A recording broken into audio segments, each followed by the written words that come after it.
guys and welcome back to my channel. So in today's video I'm going to give you a rundown and like some guidelines and some structure for how you write a good essay or an excellent essay, just depending on what you write. So I'm a final year student at uni. I am doing comparative literature. So these are all the things I had to figure out the hard way so you don't have to. Essay writing is a big part of uni life and for a lot of people it's very stressful, so I thought I would just relieve some of your stress. It's something I really enjoy, that's why I take literature. So this is a 6-part video. Let's just get started. First things first, the question. What are you actually going to write about? With my university, each module at one point during the first half of the semester will release the module questions. For us, there's maybe 10. First of all, short list of things you want to talk about. Have a good think. Are these things something I'm going to enjoy? Something I'm going to have lots to write about? Something I'm actually going to, interest myself in enough to write an essay on this? Because if you don't care, it's going to be a lot more difficult, draining, boring, and you're probably not going to get as good mark. Then pick your essay question. Pick the one you really think that you're going to commit to. If you are able to see your lecturer, your tutor about the essay question you have chosen, go. Organise a time, go see them, just chat through your essay question, because every time I have done that, I have done significantly better. Then can tell you, don't write about that. Write about that. That's a better idea. Maybe use this book. It's always very useful. Also, then depending on how well you get on with your lecturer, they will know that you are the one who wrote that essay. Even if it's anonymous, I mean, you do give up your anonymity if you do this, but depending on if they like you as well, this can go a long way. Just helps you reaffirm your own ideas, really. If you have an essay question with a quote in it, the first thing you have to do is find the quote, find who said it, find when they said it, find in what context, find in what medium, was it in an essay, was it in a speech? You have to know where the quote is from and everything about it, because the fact is, so many people don't. It's a bit ridiculous. I've even had lecturers put in a quote in an essay question and I've asked, do you know where that's from? And they've said they don't know. It's really useful to know about the quote because otherwise you don't actually know what you're writing about. You're interpreting something without any context. With your question, you want to make sure that you break it down so that you actually understand what your question is. I know this sounds so simple, but it's so easily overlooked. I mean, if you have a line or even a paragraph as a question, break down each section of that question to make sure that you are answering it properly, that you're writing the essay that it wants, the essay that answers the question and tackles it the best. It's so easy to even misread a word and then sort of misconstrue what the question is actually asking you to do, and then you've written an entire essay about something you weren't actually supposed to write about. I'll even highlight each bit of a question in a slightly different colour to show that this is two separate things I actually have to think about. The second thing you're going to have to do is gather all of your material together. You want to make sure that you gather all of your material from any kind of lecture notes or slides or things you've written down yourself and add them to your document. Then you want to get everything from your primary source. I do literature, so for me, it's books. I have made an entire video on how I annotate books, very specifically because then you've done some of the work already and now you writing the essay just has to look for the things that past you found the most interesting. I will link the video up there for you if you want to go check that out, and it just makes your life so much easier. The second thing you're going to want to do is you're going to want to get secondary reading. You want articles, you want books, you want things that are written about the thing you are writing about. Other people's opinions, other people's viewpoints, that you need that for your argument and for your essay. My general rule of thumb is I will go on JSTOR. A lot of people don't know what JSTOR is. This is JSTOR. It's essentially a huge database of articles and chapters and books that you can search. Your university will most likely have a subscription to this so that you can use it. Use this. A lot of people don't even know what it is. Use this. It is an invaluable resource to you. Also, make sure you actually go on your library catalogue, search that for things, because often they have texts online. I found entire books and book chapters online, so when I can print it off, I can highlight things, I can scribble all over things. That is a very useful thing to do. You essentially can't write an essay without secondary criticism and secondary reading. You have to include it. You just do. Also, if you're reading an article and everything they're saying is exactly what you don't want them to say, you can still use the article as something to argue against.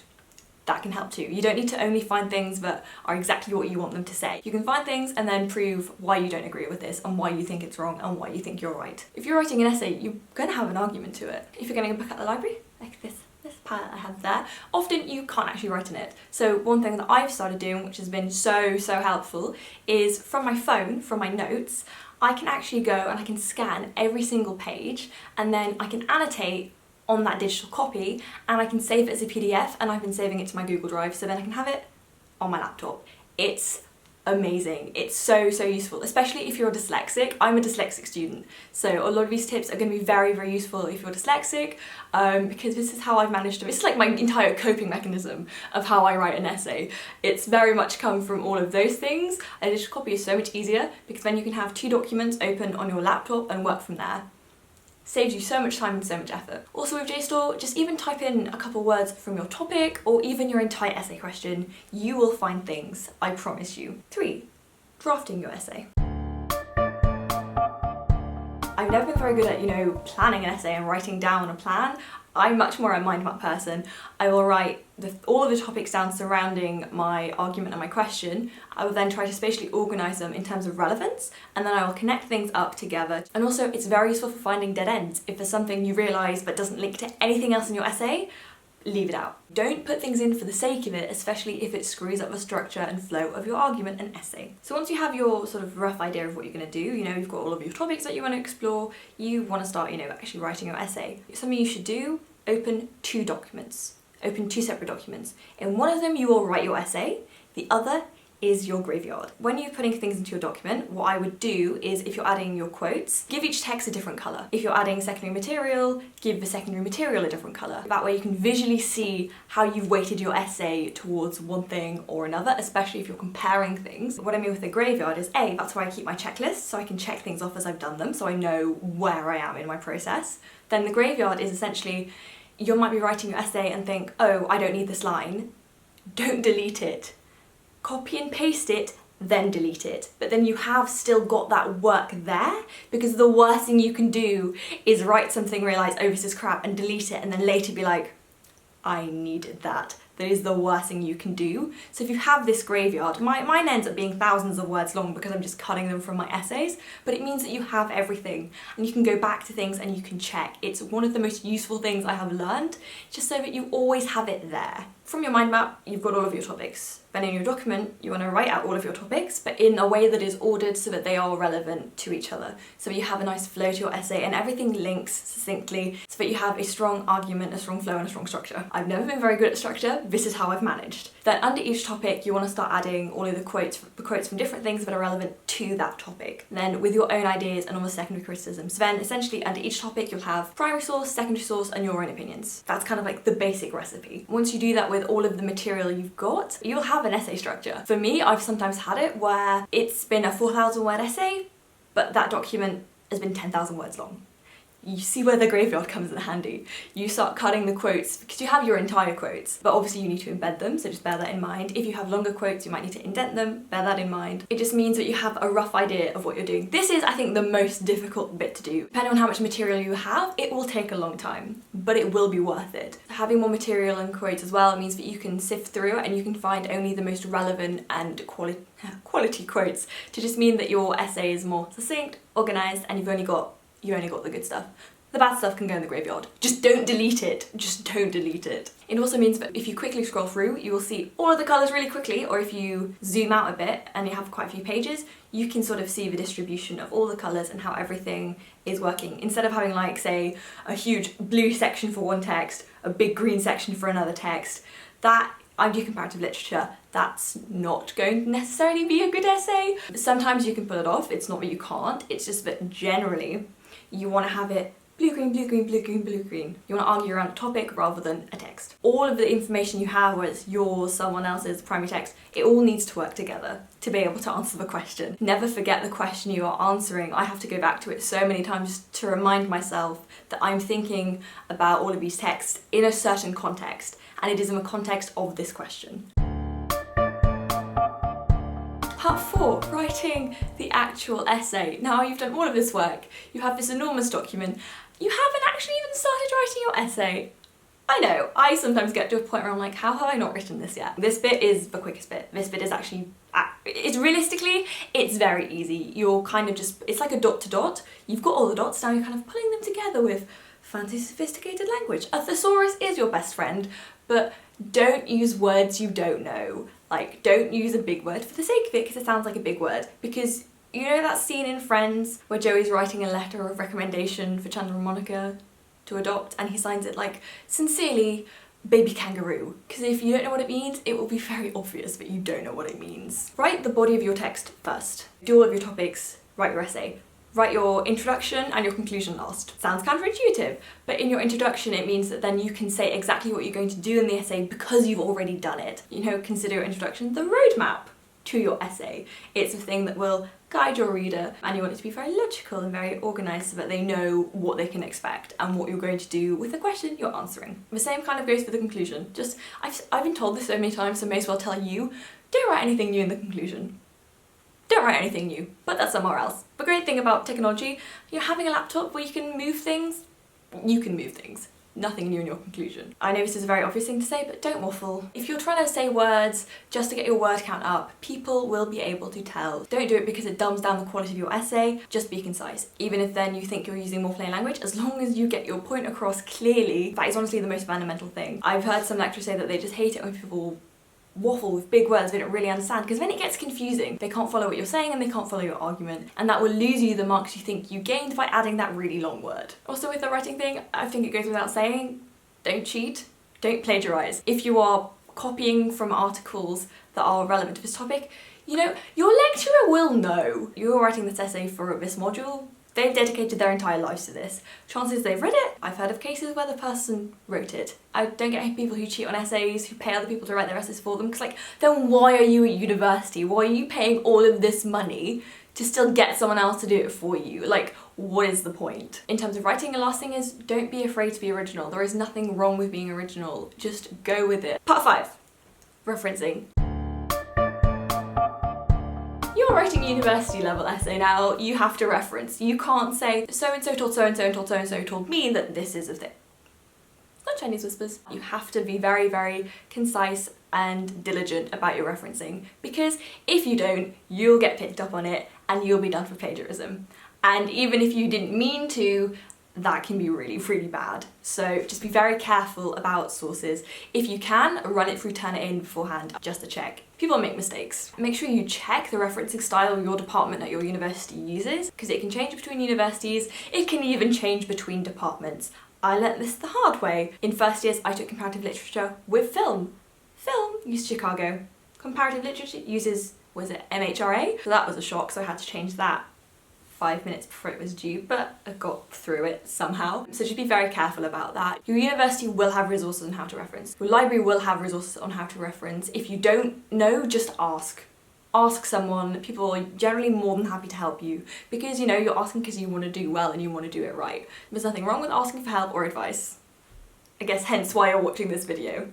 What I always do is I have the relevant style sheet on hand. I have a copy of the MHRA. I'll link the one I use below if I can find it for you, but actually copy and paste that into my graveyard document so I can like go back to it and just check and make sure that I'm doing everything as I should be. Check how you're supposed to do your bibliography, check how you're supposed to style your footnotes. I have had some lecturers who get fussy about when you italicize, about commas and about full stops. You get them, but really they teach you how to do things properly, and you should. It's part of my essay that I really enjoy, because I tell myself, oh, I'm writing my essay, but really what I'm doing is going through my footnotes and italicizing things. I find it enjoyable. There are also many ways you can add references and footnotes. You can use EndNote, you can actually do it in Microsoft Office very easily.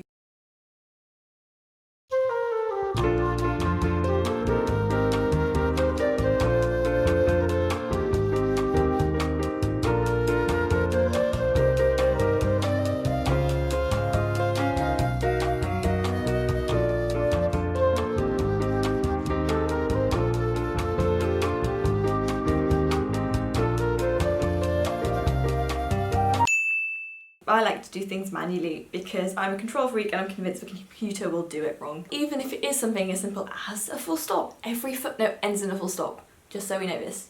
Ends in a full stop. It makes your work look sloppy if you don't conform to all of the styles and the rules.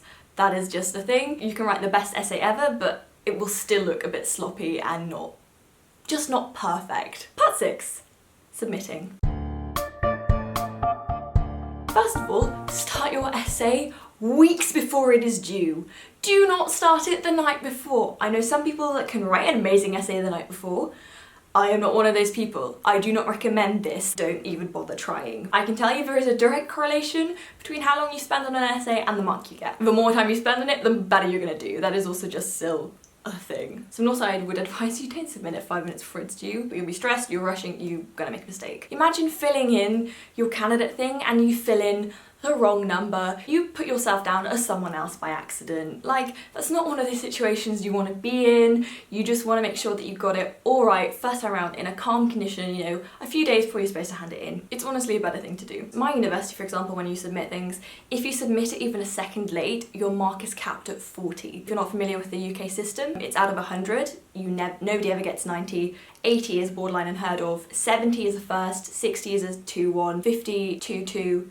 And a 40 something is a 2-3, I think. So essentially you get capped at a pass, even if it's a second late. I know some universities will dock a % of your mark every hour you're late or every day you're late. I personally think that the idea that the cutoff is so solid means I've never ever submitted anything late. It also means that you're never gonna sacrifice part of your mark due to your own tardiness. That's like, I feel like you put all this work in and then you just like, you let this happen. So make sure you really do meet the deadline. Even if you have a little bit of leeway, have that deadline as concrete in your mind as you can, because otherwise you're gonna make excuses and you're gonna lose yourself marks just because you were lazy. When you still have your essay, make sure you read through it so many times when you've done. Don't finish it and submit it. The amount of times I am guilty of this, but I have written an essay and I have not proofread it.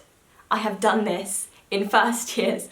Don't do that, I'm telling you. Because you'll go back to it and read it and just be there like, oh my god, what have I done? Don't do that to yourself. Don't put yourself through that. Read through it. You know, if you can, print it off and read through it. The experience of reading on a screen versus physically is different. It is a big one. If you can have someone else read it, I would advise that too. I once wrote an entire essay, it was about the Bible, and I wrote scared an entire essay instead of sacred. So these things happen. Go through everything thoroughly. Don't just skim read, go through everything thoroughly. Again, I know it sounds obvious, but check you've actually answered the question. I know it's so simple, but you just want to check. Also with word count, make sure you stick to the word count. I've known of lecturers being sent essays that are sometimes twice what they're supposed to be. This obviously also depends on how your university regulates this. Mine, if you are 5% of your word count over, you start getting docked a mark every 5% you go over. So that meant that last year I had 4,000 word essays, so all of my essays were 4,199 words long. All of them. I wrote too much, and it's so much better when you write too much, then you can start cutting down. That's why I said, you know, save all of your material, don't delete anything, because you might need it back later. It's a lot better to be in a position where you're cutting down content rather than waffling up to a word count. If you're waffling, you've gone wrong somewhere. You know, read a few more articles, find a few more quotes, get a couple more ideas. It's not hard to reach a word count. Just make sure you stick to the word count, because just because you've written more doesn't mean it's a better essay. A longer essay isn't an indication of quality. Make sure you know what does and doesn't count towards your word count. Sometimes the footnotes, bibliography, and appendix do, sometimes they don't. Check how your department does it. And the last thing is, I'm sure most universities, I have to submit a cover sheet with mine. I am also dyslexic and my university knows this. I get a special dyslexia cover sheet that says, this student is dyslexic. If you are dyslexic and you're starting university, tell your university you are dyslexic. Make sure they know, because there are provisions they can put in place to help you in this new school environment. It is very, very useful. I did my first year without this document. I did my first year without any extra time. I did worse, just because I as a student cannot function under the same conditions as everybody else. It's not fair, I wish I didn't have to do that, but this cover sheet is really, really good. So if your university has something like that, follow that up. They will often have grants and stuff as well for dyslexics. Follow those things up. You know, help yourself. There's no point letting yourself suffer, which I learned the hard way. Really, the thing is with this video, I've done things the hard way, so you don't have to. So that is how I write an essay. I will leave a more succinct, simple checklist down below. So the next time you write an essay, you can go, done that, I've done that, and done that. So there's nothing superficial almost that you can be criticised on and marked down for. It means that you can really focus on what you have actually written, because obviously what you write will determine the quality of your essay first and foremost. But if you try and do that within the structure I've just given to you, you'll do pretty well. If you have any essay tips, leave them down below. I'm sure everybody would be dying to hear them. I hope this was helpful. So I'm going to be writing my essays this year. I'm very excited to be doing my last year. I love my degree. I'm so excited to finish it. If you guys are also at this point in the year apply to something you think you'll love, because you are gonna have to write essays on it. It is hard sometimes, but if you enjoy it, it takes so much of the stress out of it. So yes, I make videos every Tuesday, Thursdays, sometimes Sundays. I hope you enjoyed this. If there's any videos you would like me to make, let me know down below. Like, subscribe and all that jazz, and I will see you guys very, very soon.